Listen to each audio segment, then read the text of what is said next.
ቲፒኤልኤፍ 27 ዓመት በቆየበት ጊዜ በኢትዮጵያ ስልጣን ላይ ጥያቄያችን የነበረው ዲሞክራሲ፣ ፍትህ፣ ነጻነት ነው። አሁን እኮ አይደለም እነዛ ቅንጦት ሆነዋል። ቲፒኤልኤፍ እኮ ከሞያሌ እስከ መቀሌ ከጅጅጋ እስከ ወለጋ ድረስ ሰው ይንቀሳቀሳል። የመንቀሳቀስ መብት እንደዛ አይነት ስጋት ውስጥ ያልገባ ነበር። አንዳንድ ጊዜ ሳናቀው ያንን ዘመን ሁሉ እየናፈቅን እኮ ነው።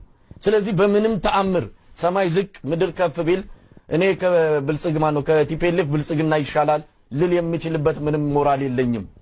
ቀድሞ እንዲጠፋ የምፈልገው ምናልባትም እንደው ጊዜ ባይሰጠውና ብንገላገለው ደስ የሚለንና ምኞትም በጸሎትም በትግልም እየጠየቅን ያለ ነው ብልጽግና እንዲወገድ ነው። ስለዚህ አንተንም አሁን ያልከንን እኛ ብልጽግናን ለመደገፍ አይደለም አሁን የምልም እኔ ቲፒኤልኤፍ አሁን የተወሰነ ከስተቱ ተምሮ ለትግራይ ህዝብም ለኢትዮጵያ ህዝብም ይጠቅማል ዘመኑ ይዋጃል ብሎ የሚለው አስተሳሰብ ካለው እውነት ለመናገር ምንም ችግር የለብንም። በኔ በግል ብትጠየቅ ምርጫዬ ቢሆን ምንም ችግር የለም።